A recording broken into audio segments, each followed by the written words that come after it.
ऐसे पेड़ लगे हैं जिसमें फूलों के रूप में सांप की तरह फलियां उगती है। बिल्कुल नागों की तरह आप इसे देखेंगे तो हैरान रह जाएंगे। खास बात यह है कि इन पेड़ों के आसपास सांप फटकते भी नहीं हैं।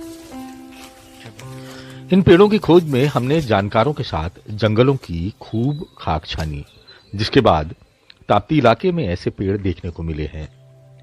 खास बात यह है कि नागों की तरह दिखने वाले इन पेड़ों की फलियां अगर रास्ते में पड़ी दिख जाए तो अच्छे अच्छे इसे सांप समझकर भाग खड़े होते हैं। यह अनोखा वृक्ष लोगों के लिए कौतूहल और जानकारों के लिए जिज्ञासा का विषय बना हुआ है।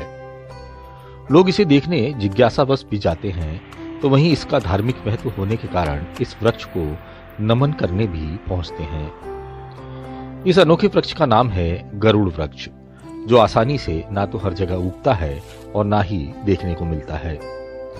इस प्रजाति के वृक्ष अमरकंटक और सतपुड़ा के घने जंगलों में बड़ी मुश्किल से देखने को मिलते हैं, लेकिन बैतूल के लिए यह एक तरह का गौरव है कि यह पेड़ जिले के जंगलों में देखने को मिल रहे हैं। ताप्ती नदी के रास्ते पर बैतूल परतवाड़ा स्टेट हाईवे के किनारे एक नाले के सामने हाईवे के पास लगा यह पेड़ वर्षों पुराना है। इस पेड़ पर अभी भी नाक की तरह आकार वाली फलियां लगी हुई है।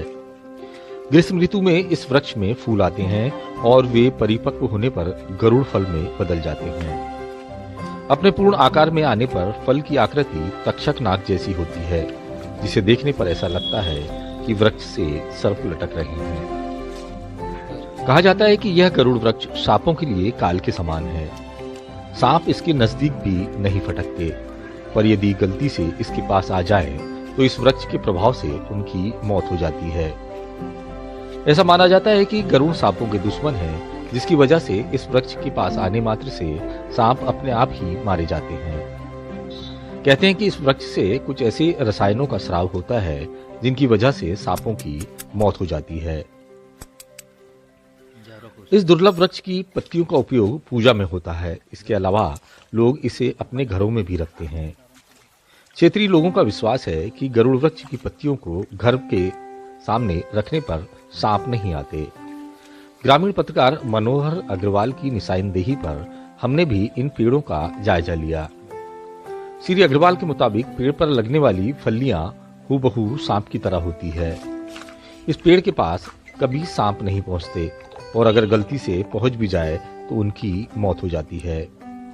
श्री अग्रवाल के अनुसार गरुड़ और सांपों की दुश्मनी जगजाहिर है। ऐसे में यह पेड़ सांपों के लिए एक तरह का काल है। पौराणिक लिहाज से वे बताते हैं कि मेघनाथ ने जब भगवान राम और लक्ष्मण को नागपाश में बांधा था, तब गरुड़ को इस नागपाश को तोड़ने के लिए लाया गया था। तभी इस पेड़ की उत्पत्ति हुई थी। ग्रामीण इलाकों में लोग इसकी फलियों को लाल कपड़े में लपेटकर दरवाजे पर बांध देते हैं। फलियों में एक प्रकार की गंध होती है, जिसके कारण सांप इसके आसपास भी नहीं फटकते। यह अत्यंत दुर्लभ वृक्ष होता है, जिसका तना कठोर होता है